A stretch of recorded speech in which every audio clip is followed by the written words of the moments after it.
Welcome back to everyone for the afternoon session of the conference. My name is Jamie Cameron, and I'm one of the co-chairs of the conference. And I just want to welcome back those who are joining us online from all across Canada. And so we welcome you back to the conference. And I just want to add very quickly a couple of thank yous of my own. I would like to thank our honorary chair, the honorary chair of the conference, Harry Arthurs, who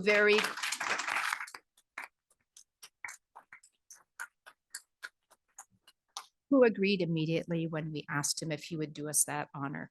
So thank you, Harry.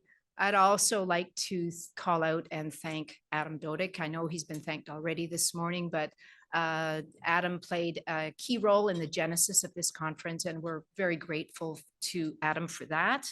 My third thank you is to Erica Robinson, who has already been thanked, but Erica goes well beyond the call of duty. I sent her an email last night at 5 to 10 because our speaker from New Zealand, who will be joining us in the next session, needed a Zoom link.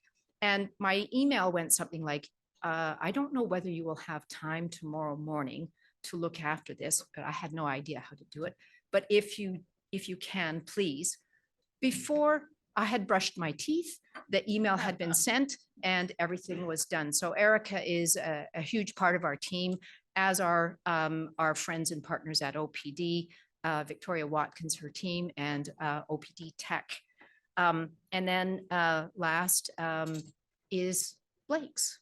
So Blake's has been organizing and helping us with the organization of this conference from the very beginning, and has very graciously offered to host the reception that will immediately follow the conference. So we're hoping that all of you can join us for the reception.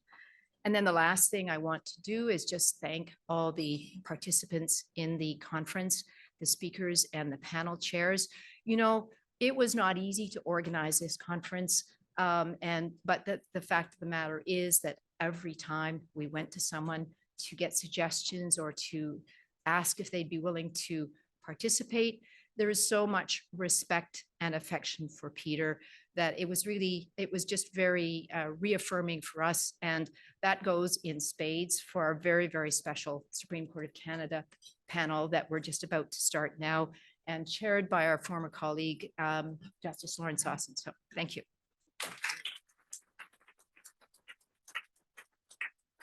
Thanks to Jamie, to the other organizers, Sonia and Patrick, and of course, Harry, and this day with the Hogg community. The extended Hogg family is just such a pleasure and a privilege to be a part of.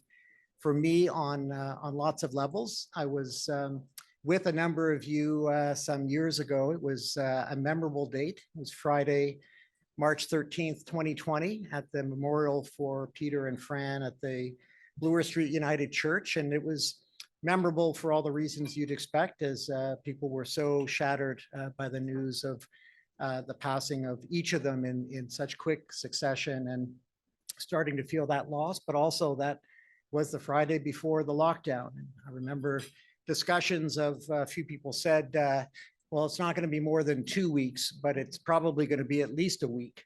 And only one or two people starting to greet you with an elbow bump. And I think Blake's had sent out a note saying, please don't go to this already, as it was clearly a storm coming, but we had no idea how it would throw us. And so to come back to this event is a real bookend of also I think Patrick had a slide up on the secret sauce.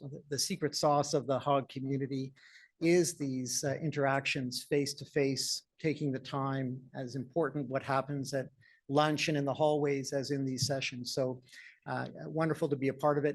2024, having waited till now to do it, also happens for me to have an extra level of meaning, because it marks the 25th anniversary since 1999, when I joined Osgoode's tenure stream faculty as part of the product of Peter Hogg's first year as dean, and a number of us came to this community with his leadership.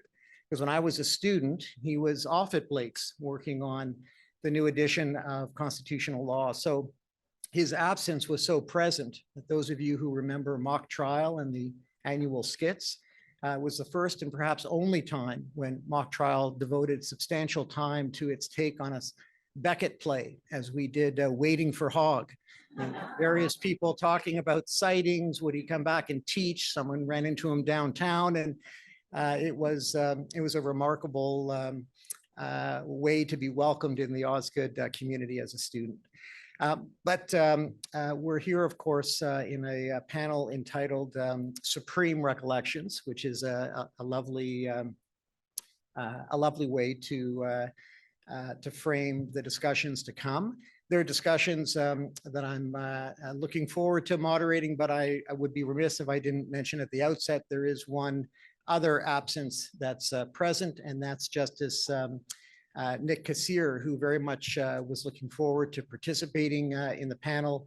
Unfortunately, had a fall that left him with some bruised or broken ribs and discomfort, and I know you'll join me in wishing him a very speedy and full recovery. And my understanding is from our discussions that his paper, which engages with Peter Hogg's vision of federalism from a Quebec perspective and back to the anti-inflation reference and on to the present, will form part of the collection coming out of today. And he very much wanted me to pass on his sincere regrets.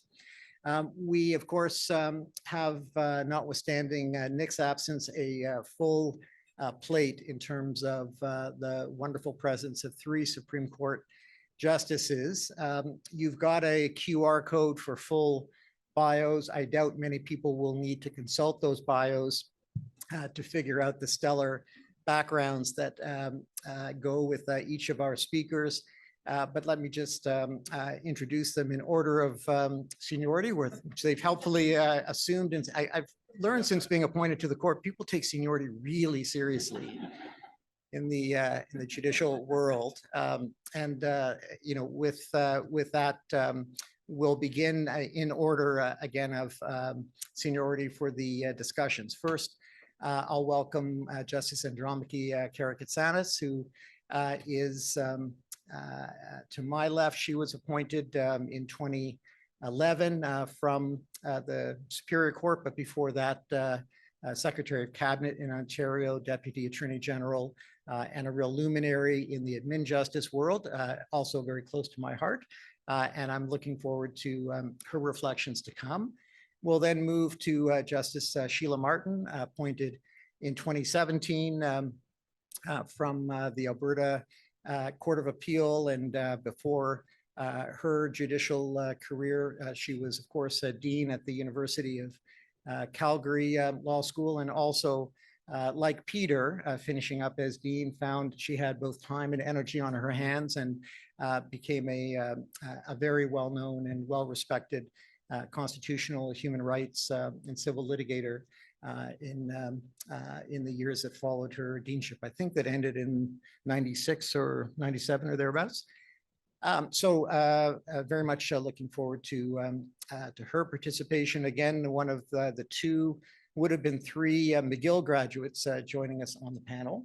The second, of course, is Mahmoud Jamal, and Justice Jamal was appointed in 2021 to the Supreme Court of Canada. Again, after a very storied career as a litigator at Osler's, and someone who has also done writing and teaching in constitutional law throughout, and very much looking forward to his presentation. So that is the most summary gloss these 3 probably have ever received in introductions. Each could fill the time just with again, the story of their terrific career. So I do encourage you to go to the QR code or just look up the Supreme Court website. But with that, let me invite Andromachy to take the podium, and we're going to have a back and forth with some questions to start. Please join me in welcoming her.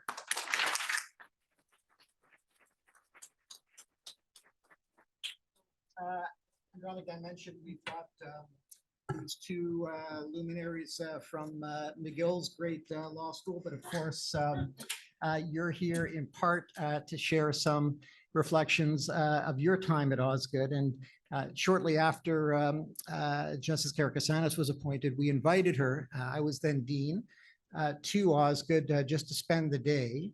And at her request, part of that day involved a very intimate session with the students doing the Parkdale intensive program. I remember not only how terrifically inspired they were by this sort of fireside chat with a Supreme Court justice, but also the heartfelt insights she shared about her legal education, which in part included, and this is why I remember it to this day, the story of seeing families as a source of distress, concern, where law had to play roles to heal hurt. And again, coming from a very strong family, a very supportive environment in the Greek community, was eye-opening. And all the students then had their eye-opening story to share as well of how legal education and Parkdale were teaching them things about themselves and the role of lawyering. So I've never had a chance to thank you for that session. So let me start by doing that and inviting your reflections about Peter Hogg and your time at Osgoode. Well, thank you. And yes, I am a very proud Osgoode grad.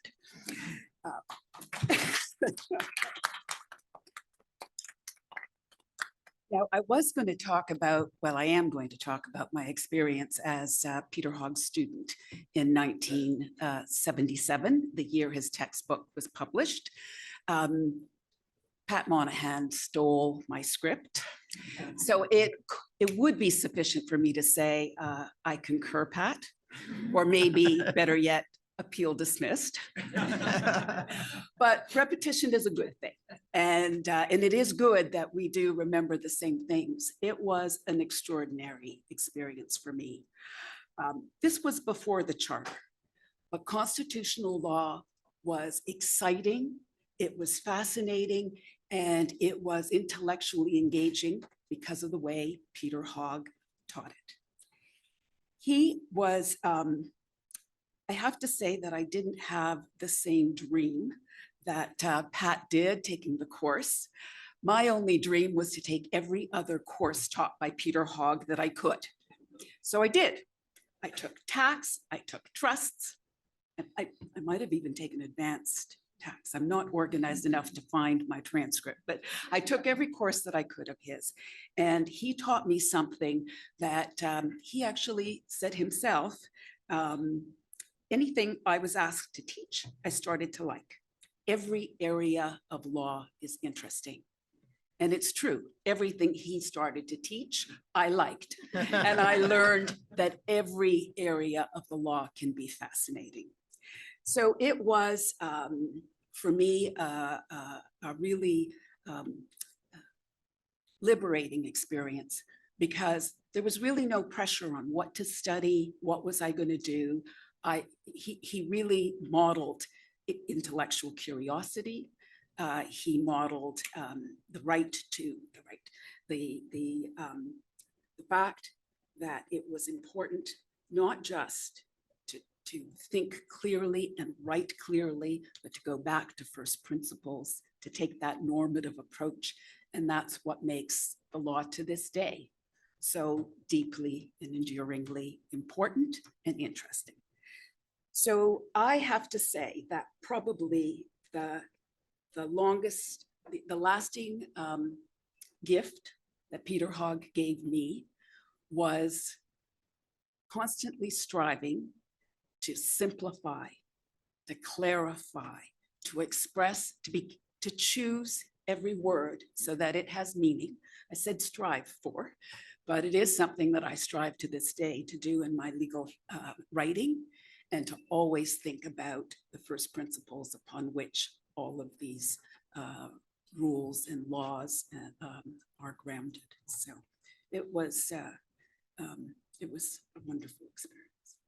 Well, as we've heard, there's a bit of a comparative reflection of Peter as a professor and as a prominent part of the Osgoode community, because of course other people were teaching constitutional law and writing in it and were colleagues. But Peter also took on some roles for which there was no template. There were no colleagues. And one of the most interesting, which again, my colleague Patrick Monahan just alluded to in passing, was as a conciliary supervisor guide to the then Supreme Court appointment candidates who had been announced by the government but had not yet been made official. And the introduction of these parliamentary hearings, I think might have been Marshall Rothstein who was the first, but there was clear commitment to doing something, but not to have US style congressional hearings. And so Peter Hogg accompanied those lucky candidates into the hearings and again had to invent what really this role would amount to and how to play it. And since you were one of the people he did that with, I thought some reflections of that particular distinct, if not unique, side of Peter Hogg's contributions would be an interesting one to explore. Well, it is interesting, not only because of the personal connection, and he managed to make what could have been a very stressful experience feel very calm and civil and very reassuring. But it also speaks to many of the things he believed in deeply. The appointment process, the role of the judiciary, the separation of powers, judicial restraint, the dialogue, all of the many of the subjects that were just so dear to him were on display in the way he managed this process. So he was retained by the Federal Judicial Affairs to provide advice on how to design the process. Apparently, he first thought that he would restrict the kinds of questions that committee members could ask the nominee, and that protocol would be enforced by the chair. However, strategically, I think, he decided instead he would let them ask anything they wanted, but limit the, provide guidance on how the judges were limited in answering the questions. And that is the approach that he took. He thought it was a tremendous success. The first hearing was without Marshall Rothstein, which was in 2006. And he wrote that the democratic notion that important decisions should be transparent. He talked about the importance of that, based on comments in the press and many comments made to me personally after the hearing. Lay people, as well as lawyers, were eager to receive some real information about the work that the Supreme Court judges do. The public interview process of Justice Rothstein was surely a useful antidote to the vague charges of judicial activism that float around after unpopular decisions. He did make a couple of suggestions to reform the process. He thought that having a committee to vet the names could lead to a only the safest and least controversial persons would achieve consensus. And he used actually War Alaskan as an example, who might not have been supported in that kind of committee process. And he also suggested that there shouldn't be a committee at all. But those suggestions were not followed, but he was asked to supervise the next hearing, which wasn't until 2011. And that was for Justice, that was for Mike Muldaver and myself. So he, Lorne, you said that he believed that it was really the Canadian virtues of civility and moderation that would protect the process from the downhills of the American process. And of course, he modeled civility and moderation. This is what he said to introduce the hearing. And I'm sorry I didn't think of getting a clip, because I don't do a New Zealand accent. So he said, the process has not been without controversy. Critics argue that an open process will tend to politicize the judiciary and publicly embarrass the distinguished people who are nominated for appointment. I have no doubt there are still some people who feel that way. But the proceedings of the committee in 2006 should have greatly reassured the critics. The Canadian virtues of civility and moderation were always on display.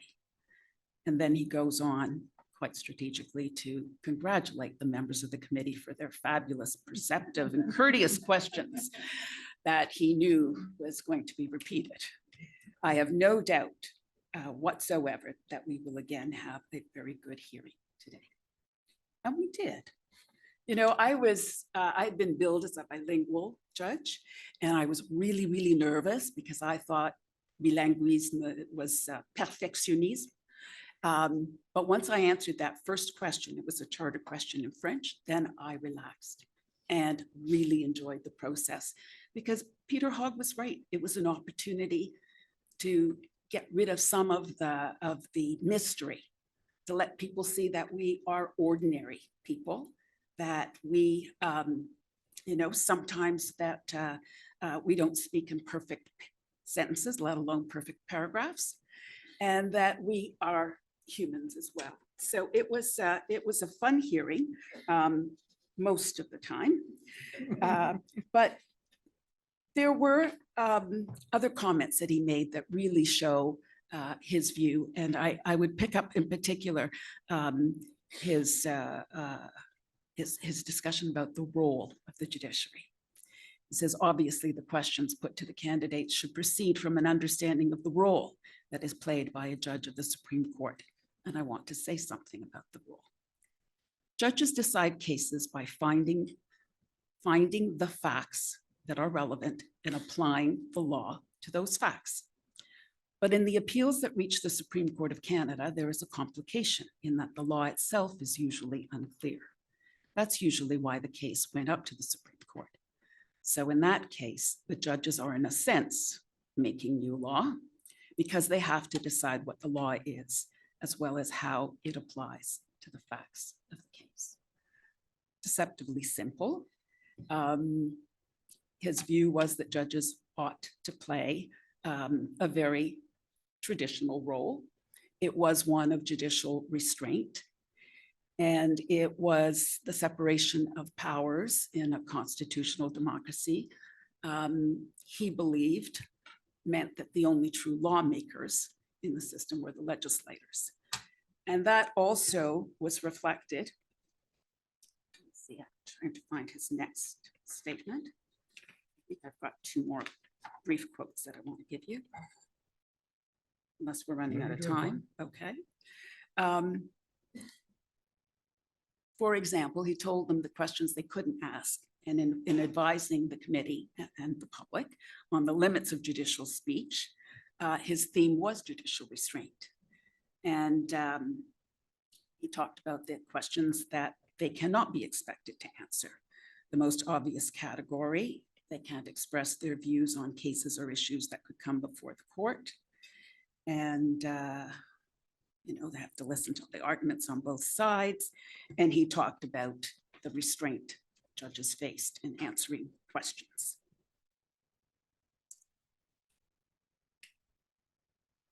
But he also reflected his deep respect for the judiciary and the role of judges in giving the committee advice on the good questions.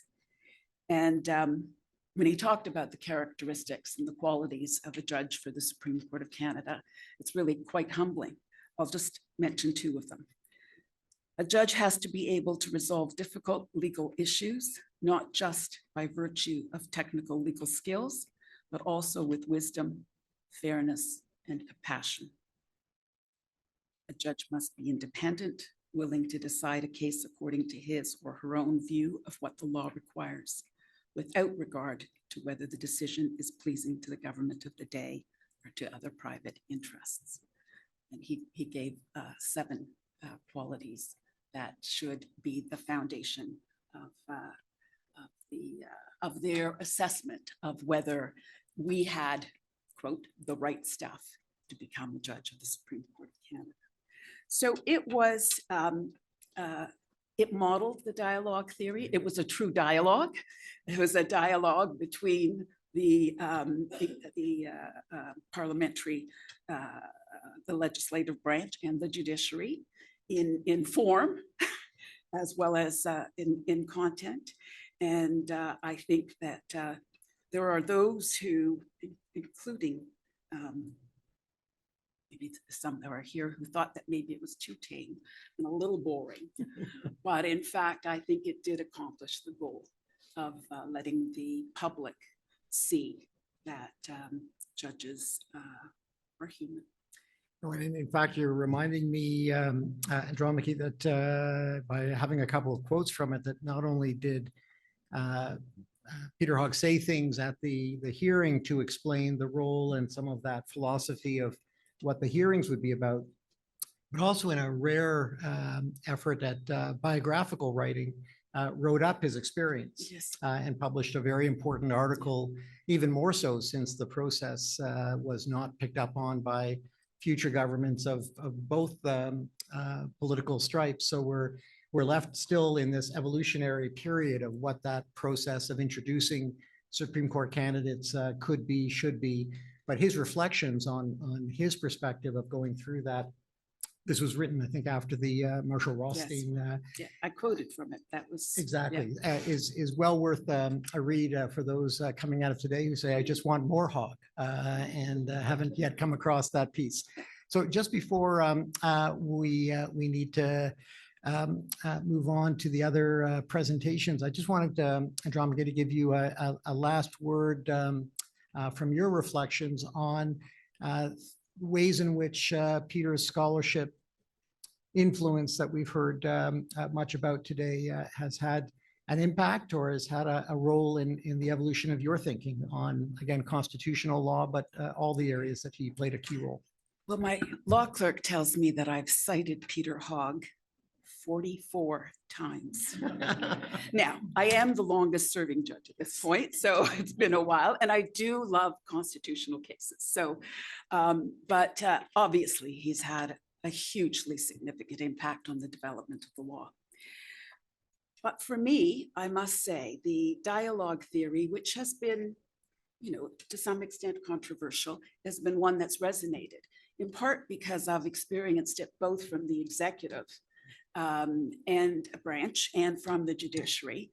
And I was reminded when we were hearing in the session before about Peter Hogg's role as an advocate in the same-sex marriage reference, that in fact, I was part of that dialogue on behalf of the executive after the M versus H decision, when the Supreme Court had declared that the definition of spouse, which excluded same-sex partners in the Family Law Act in Ontario, was unconstitutional, and it was a suspended declaration.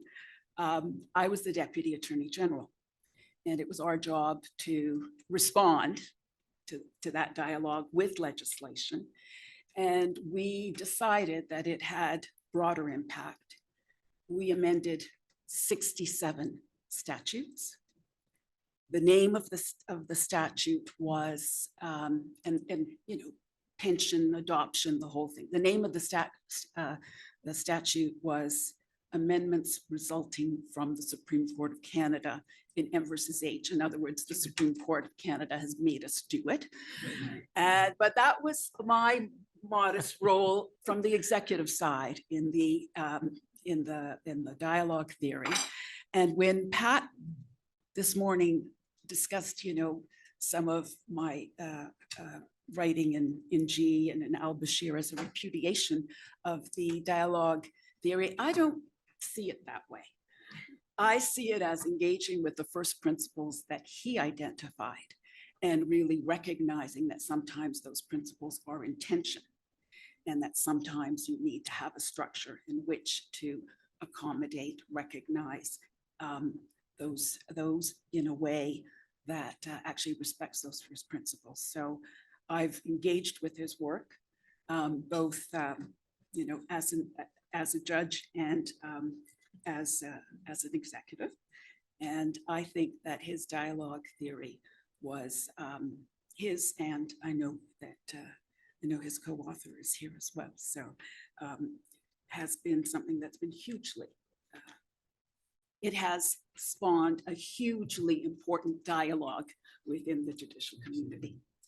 Thank you so much for those wonderful reflections to get us started. And now we're going to transition to Justice Sheila Martin. But first, thank you, everyone.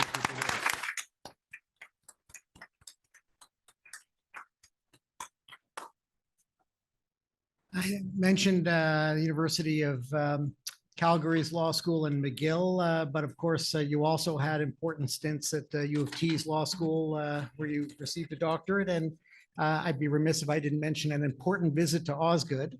And I thought I would just start not compelling you to give a plug to all good things Osgoode, but to speak about the personal side of interactions with Peter Hogg before moving into some of the substantive areas. And welcome, Justice Well, Martin. thank you very much. It's always wonderful to be with people that have known Peter Hogg so well, so deeply, so personally. My relationship existed, but it doesn't go to the depths of some of the people we heard this morning. But I, like many people in Canada, read Peter Hogg before I met him. And I liked what I read. I needed what I read. I first came across, and it was lovely to see the red book of constitutional law in Canada. I was a first year law student at McGill, and I wanted, my dream was also to do constitutional law. And I got into a constitutional law class. I didn't have a prior undergraduate degree because that's possible in Quebec. And I always felt that I wasn't really quite smart enough to be there, that, this was very difficult. I didn't have the background. And so when I asked my first question in constitutional law, and my professor, who will remain unnamed, who was of the brutal Socratic method, didn't answer my question, but read me out the text of section 9210C of the Constitution and asked me what my argument would be if the government of Canada declared me to be a general work for the advantage of Canada. You can imagine, this is still emblazed in my head. Wow. And all I saw was wah, wah, wah. I couldn't even process the words. And I had like that metallic taste of fear in your mouth just before you were about to throw up. Right. That was exactly my experience of constitutional law. And I thought, how am I going to cope with my aspirations? How am I going to learn this law? I couldn't even think in the class anymore. And then 1977, in the spring, $18.50. And Peter Hogg had the text. And I read it, and it was a balm. It was a relaxing. John Laskin always says, write for your reader, make your reader feel smart. Well, Peter Hogg made me feel smart as a student, made me understand that constitutional law was accessible, and it was interesting and ordered, and I could do it. And it was a wonderful, wonderful feeling. I passed that exam.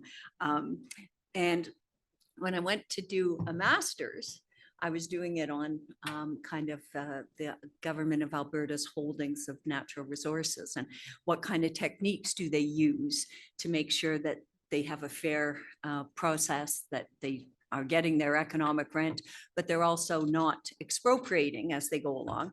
And what did I find? Again, a book by Peter Hogg on Crown liability. And I thought, I love you.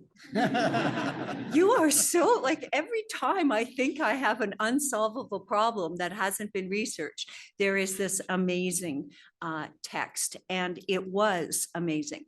And it made me wonder then, and it makes me wonder still. I kept on saying, well, this guy's from New Zealand.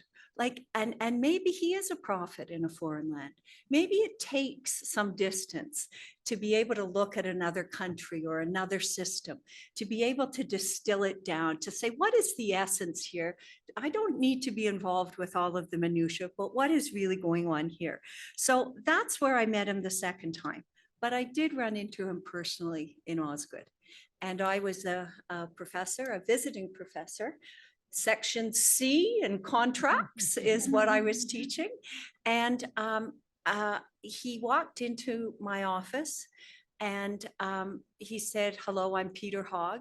and I had that same wah wah feeling. It's like, he said, I always take new faculty members to lunch. And I thought, oh, okay, like now? And he goes, and he's going, yeah, it's lunchtime. Would you like to come for lunch?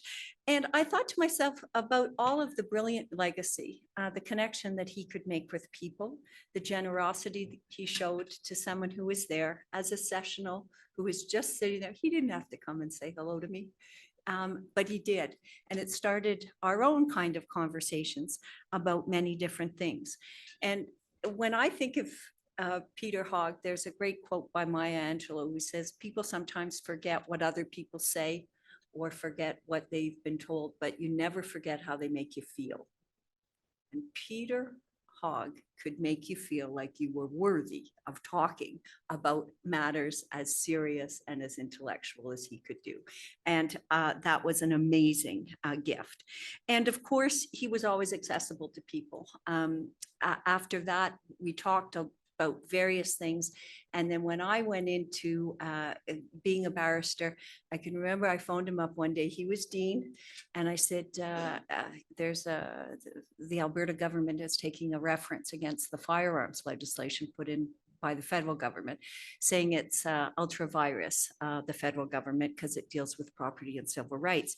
And I said, I'm representing the federal government. I have a question for you. Criminal law, power, or peace, order, and good government. Right?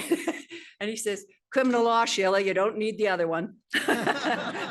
And of course, we argued it at 9-0 on criminal law power. So Peter was always there for his colleagues with the short, wonderful advice. So let me, it's a lovely segue into a bit of a discussion of, again, this kind of influence at the Supreme Court of his scholarship. You were appointed in 2017, so I'm not sure if you've counted up all the sites, but in our discussion preparing for this, and there's so much, praise of that kind of Supreme Court whisperer role that Peter played, that it was notable as we were chatting about those early days of the charter that he didn't always get it right, at least in the sense of the doctrine or principle that the courts and the community would pick up, and notably in a field in which you have so much expertise around equality rights and how the Section 15 of the Charter should be approached, took a view which did not carry the day at the end. But as you reflect on his impact, influence, your engagement with his scholarship, especially during that period as a judge at all levels of court, what comes top of mind? Well, I think so much. I mean, it's one thing to play the numbers game of how much he wrote, how much he was cited. That kind of always makes me giggle because it could just be explained that we have very few books at the court. So it can't just be about the numbers. It has to be about the quality of the scholarship. And I guess it kind of ties in with something I care deeply about, and that is the role of academics and lawyers and what they provide to the court in terms of education and materials. And I guess what, without trying to be hyperbolic, I think Peter Hogg could do it all. Whatever you needed, you could go, and there was something in what he was doing, whether I was a trial judge, whether I was on a court of appeal, whether I was fashioning an argument, whether I was trying to present a lecture, he always had an answer, okay? There was always an answer because he was complete, he was thorough, he was unbelievably clear, the gold standard probably on coherence and organization. It was really nice to hear Catherine Wagenfeld talk about the care that he took in the organization of an argument or the presentation of principles, because it was clear, that was obvious, because he was making you feel smart as you're going through it. And it just logically flowed. So he modeled that kind of way. And it's not that he was simple or what he was talking about was simple, but he had the mastery to be able to make it simple and to provide this kind of great confidence that he had looked into the universe of ideas and had found a thread, a principle. And he argued it that way. But he wasn't just about the answer. He provided an amazing amount of analysis, principles, normative. He could be critical. He could be scathing in a gentle way that made you laugh a little bit. But he had a very, very deep understanding of where things fit. And you could tell when you read him or talked to him why he was a good teacher. Aristotle said that teaching is the highest form of understanding. And you knew he had gone through and done all of the work necessary. And you mentioned Section 15. I'll talk about the Section 15 rights for a minute, but let me say this. That was an area that I did a lot of work in. And then when you read another writer, when you've spent a great deal of time in an area, you get to have an appreciation of, do they know what they're talking about? And he knew what he was talking about. And he knew what he was talking about on Section 15. Yeah, he got some of it wrong, and we had some interesting discussions over time. But it didn't matter because it was always tethered to solid research, internationally based research. When it was the charter, he had gone to the American jurisprudence. He was trying to predict and fashion what was going on. That's a Section 15. But what always impressed me is that I thought, if he does this well in a domain I know, I'm going to trust him when I'm moving subjects and going on to a section that I might not be quite as familiar with, because he has the credibility to be able to do that. And what he did exceptionally well is provide frameworks. And we need frameworks. Anybody working in any area of law needs a framework. You have to understand where something fits. And you look at his constitutional law text. One of the greatest things about that is the organization, the table of contents, understanding the synthesis. Look at his tax book, for heaven's sakes. It is a thing of beauty, right? Because what you need to understand is where it fits and how concepts interrelate. And you can't get that as a judge from necessarily even great advocates. You need to be steeped in the arc of the jurisprudence, what happened before, the precedent, the history, the goals, the objectives. And he did that unbelievably well. And what else he did was he was a good advocate. He would say, this is weak. He would help you come up with arguments. If you're reading his materials, you have to take a really strong look at them. And he was really good at transposing and adapting.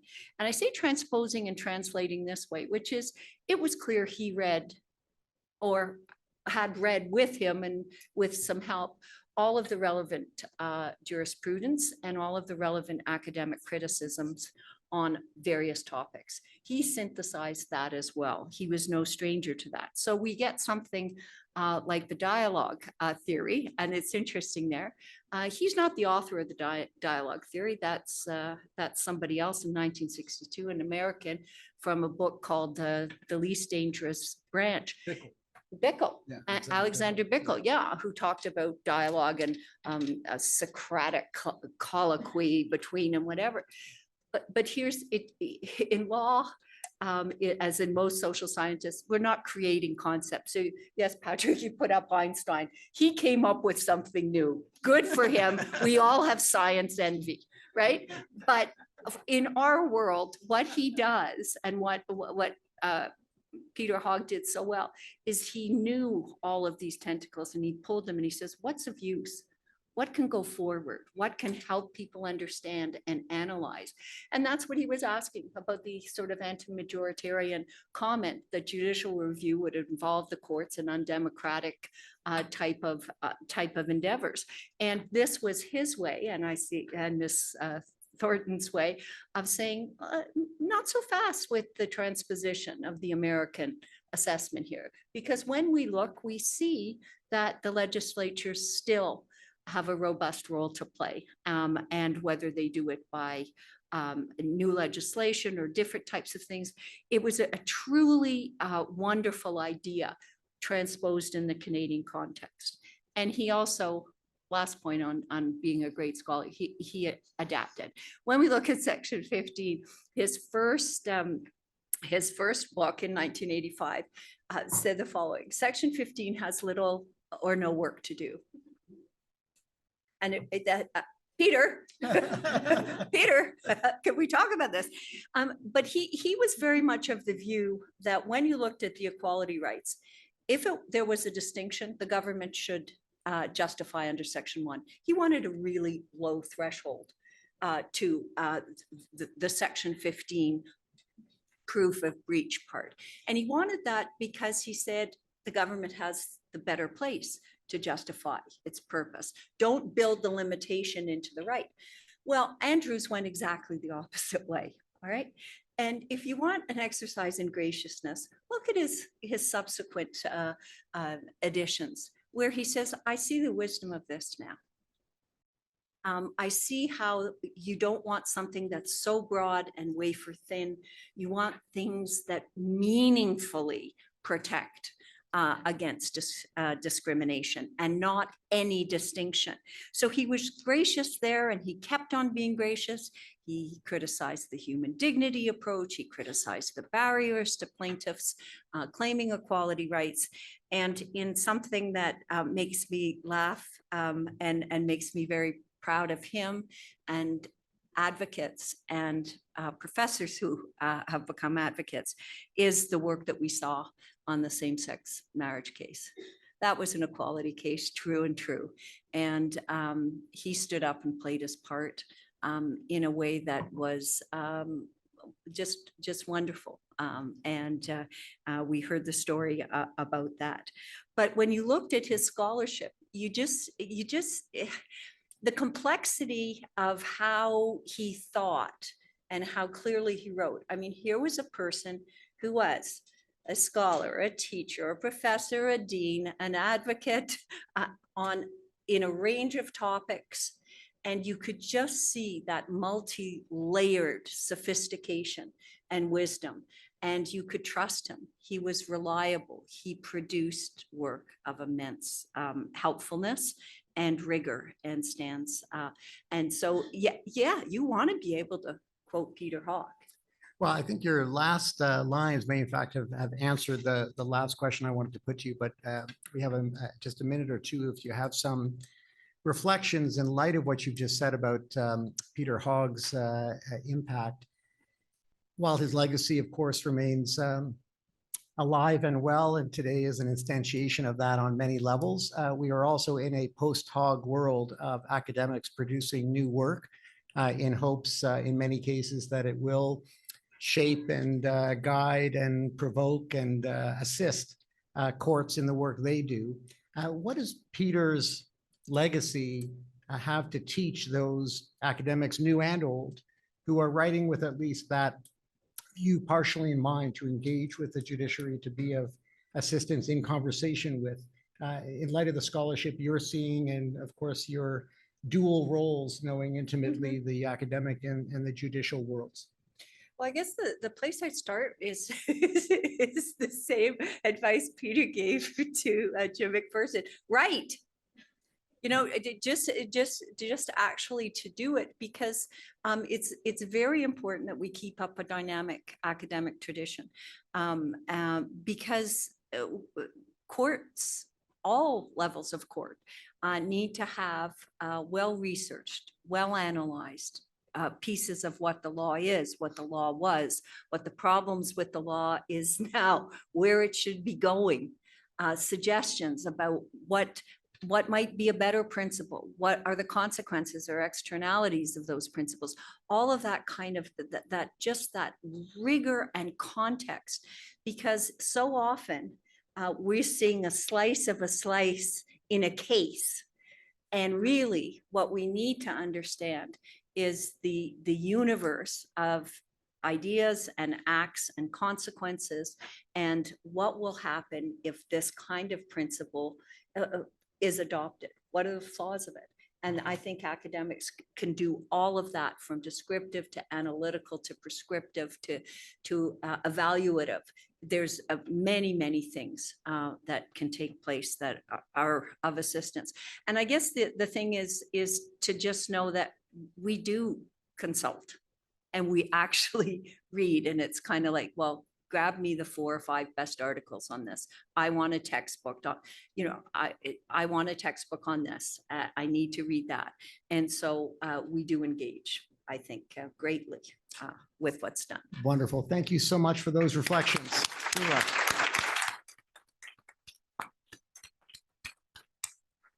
Mahmoud, I'm going to invite you to come up, and I think the stage has been set a little bit for your reflections on Peter Hogg's vision with respect to federalism through the lens of, in particular, a case you know well. And I'm hoping that, again, what we've discussed so far today also builds into your own reflections on your interactions with Peter as well. So let me turn it over to you. Well, thank you very much, Lorne. Well, I have to admit, I'm not an Osgoode grad, and I wasn't in Section C, therefore, of constitutional law at Osgoode, but I consider myself very much one of Peter's students, and I always will. In fact, I would say we are all Peter's students. As Lorne said, we are all card-carrying members of the Hogg community. Now, I'm going to speak about my experiences working with Peter, focusing on the 3 securities references in which Peter was retained by the Attorney General of Canada. I see my former partner, Larry Ritchie, who was involved with the Canadian Securities Transition Office, helping found that. So if I get anything wrong, Larry will correct me. So I had the good fortune of knowing and sometimes working with Peter during the last 16 years of his life.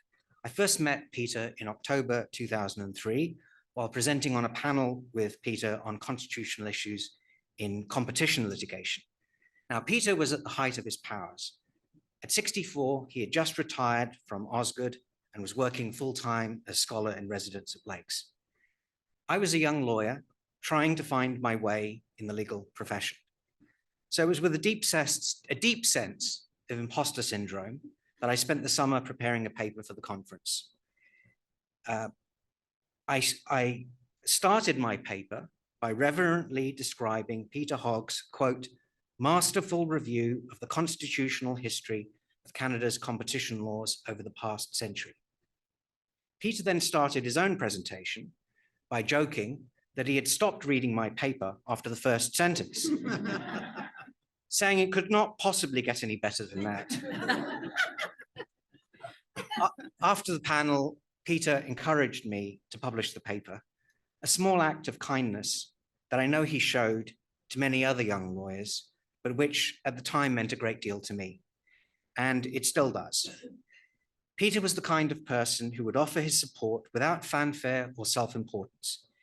He would sometimes refer matters to me, as he did to Adam Dodick, I know, when Blake's was conflicted, and he did this with other young lawyers.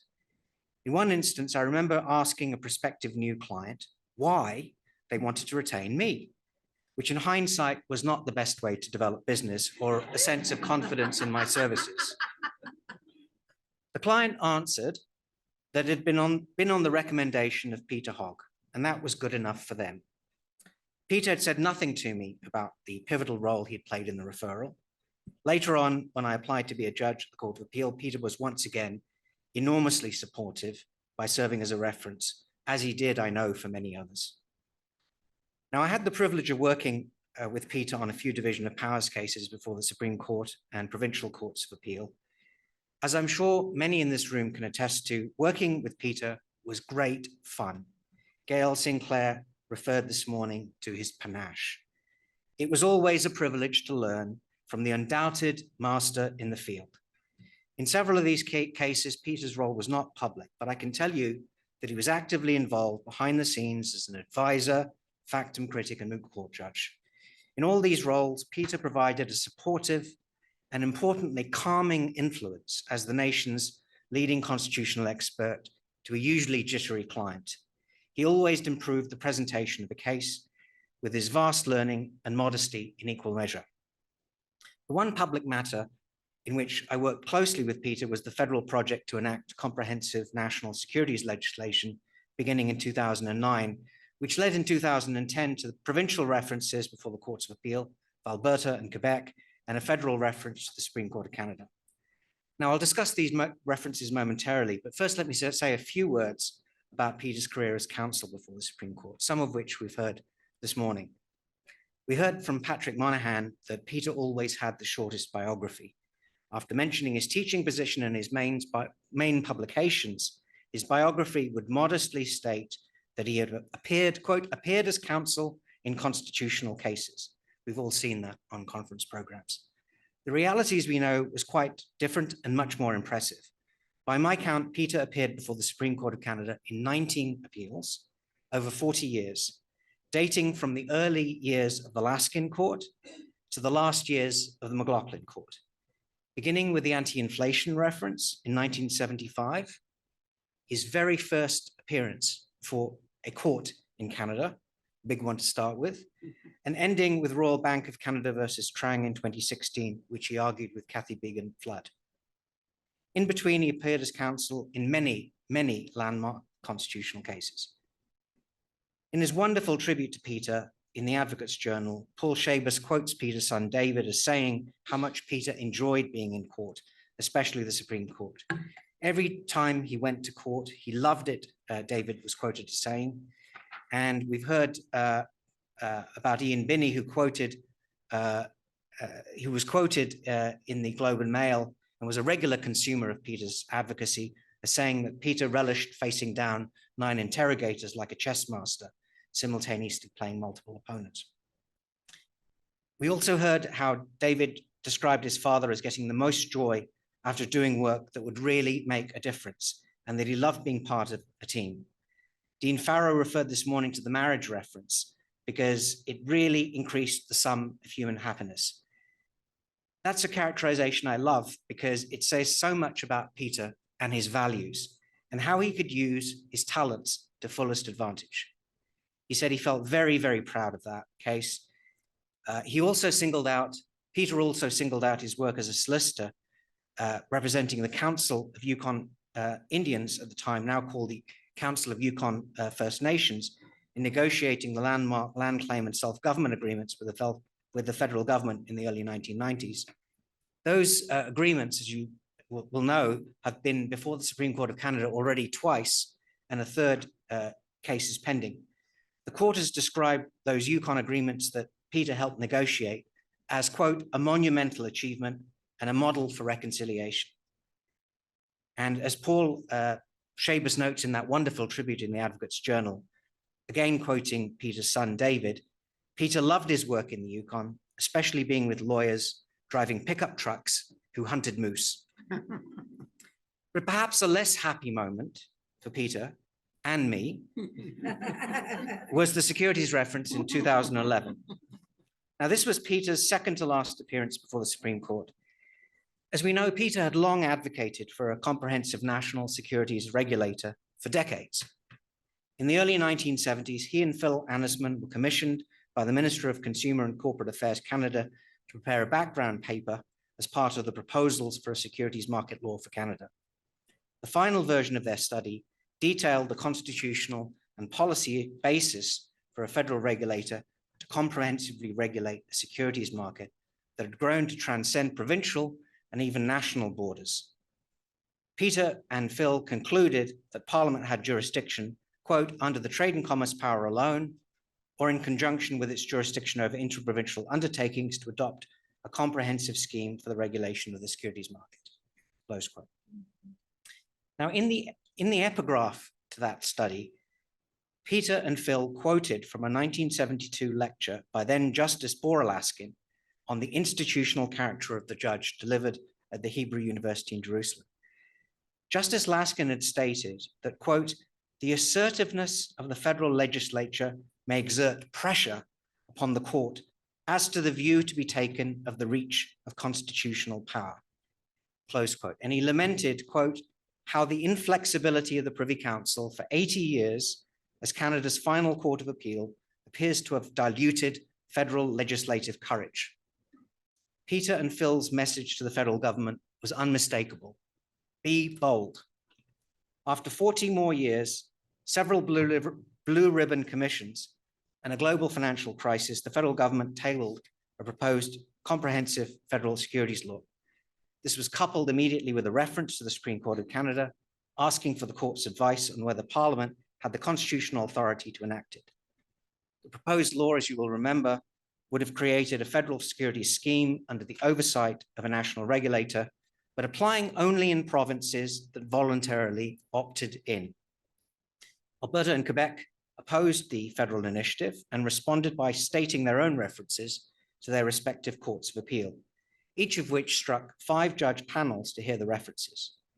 Peter was retained as counsel with Rob Frater, KC, Claude Joyal, René Leblanc, and Alexander Pless of the Department of Justice. And I was involved for the Canadian Bankers Association as an intervener in the 3 references in support of the federal position. Many more provincial and non-governmental interveners joined once the case reached the Supreme Court. Now, I spoke recently to 2 of the federal lawyers about their recollection of working with Peter on these 3 securities references. The lead litigator, Rob Frater, described Peter as ever the gentleman and quite deferential, even though there was no basis for him to be deferential. It was just the sort of person he was.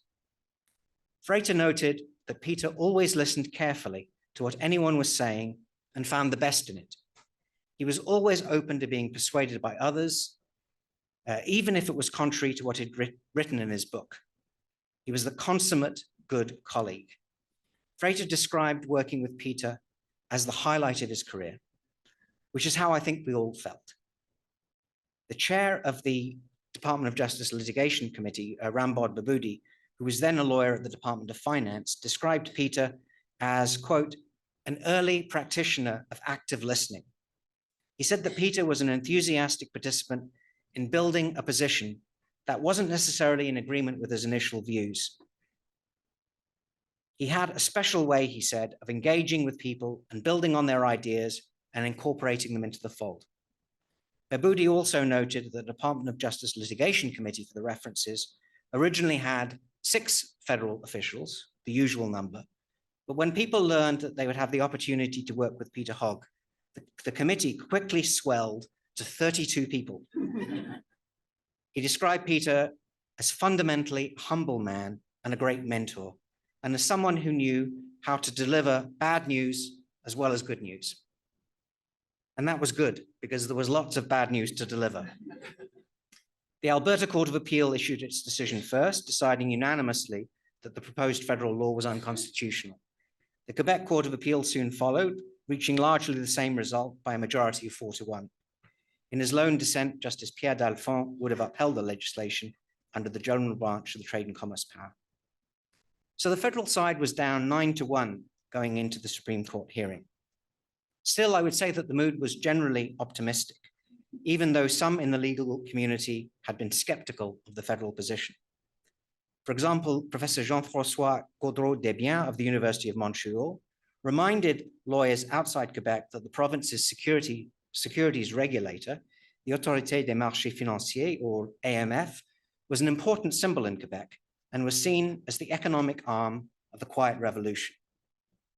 More ominously, Professor Jeffrey McIntosh of the University of Toronto's Faculty of Law saw the federal law as doomed. McIntosh said that, quote, the federal government's best hope is that the Supreme Court will go off on a frolic and disregard prior jurisprudence. He noted that, quote, this is not a trivial risk. In recent decisions,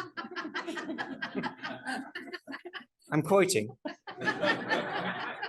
in recent decisions, the Supreme Court has shown itself remarkably indifferent to prior jurisprudence, even when emanating from the Supreme Court itself.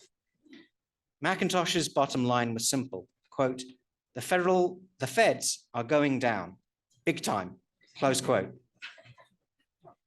On the morning of the first day of the 2-day Supreme Court hearing, I had breakfast with Peter at the Chateau Laurier in Ottawa, where we were both staying. Peter was remarkably calm.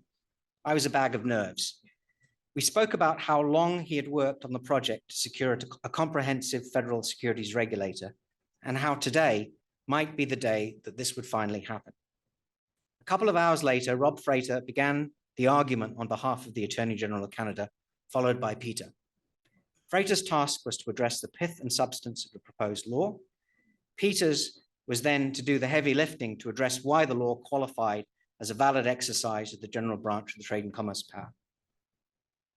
Watching that hearing again after more than a decade, and I don't have Gail Sinclair's technological ability to show you the video, but it is online, I'm reminded of how Peter's presentation was a model of outstanding oral advocacy.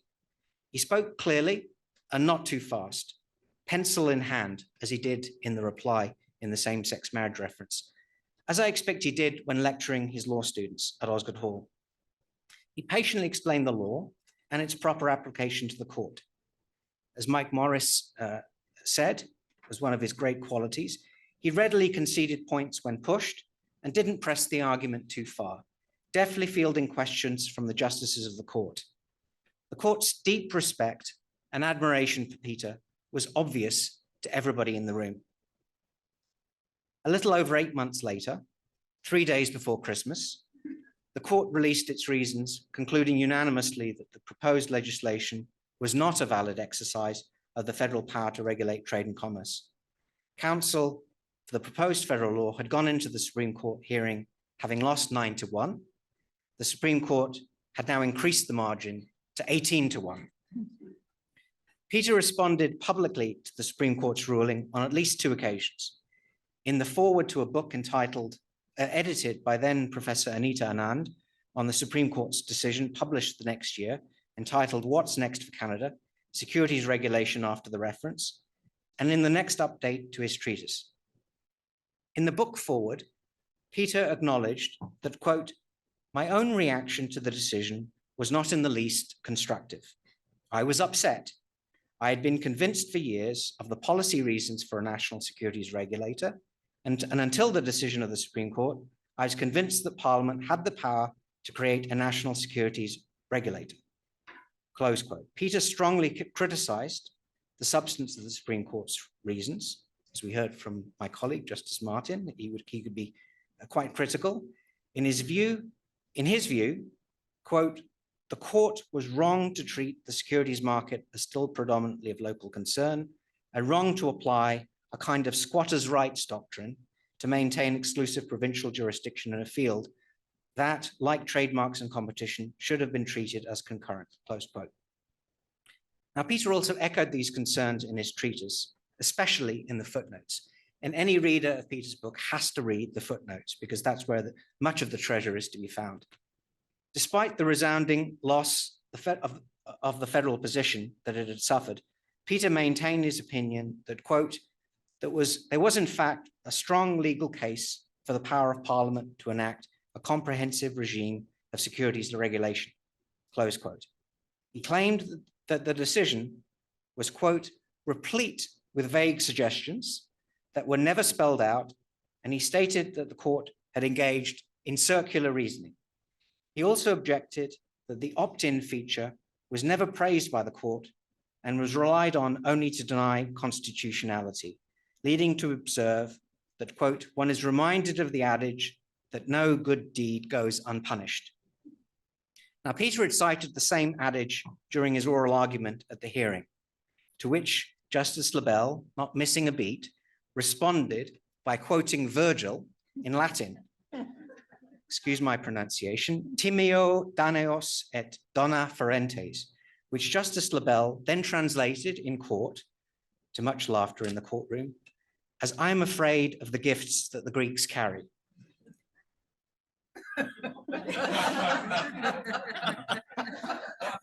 I wasn't sitting on that one.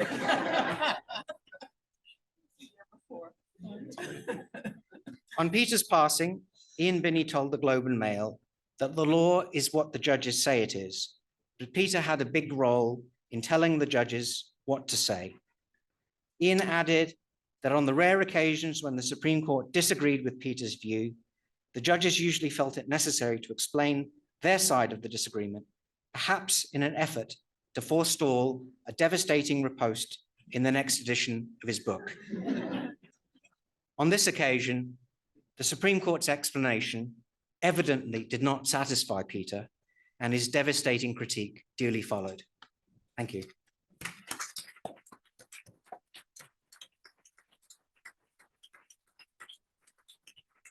Thank you so much, Mahmood, and Sheila and Andromaki. I feel so lucky to have known and benefited from the mentorship of Peter. I feel very lucky to know and continue to learn from Justices Karakatsanis, Martin, and Jamal. And I have every confidence that I speak for the room in saying that these Supreme Recollections will be one of the many highlights of the day. And it's just so wonderful to be in this kind of room, sharing the sentiments, both substantive and personal, and want to thank each of you personally for taking the time and being a part of this. And very much look forward to the parallel sessions to come that Jamie Cameron will tell us about. But for now, please join me in thanking the Supreme Court justices.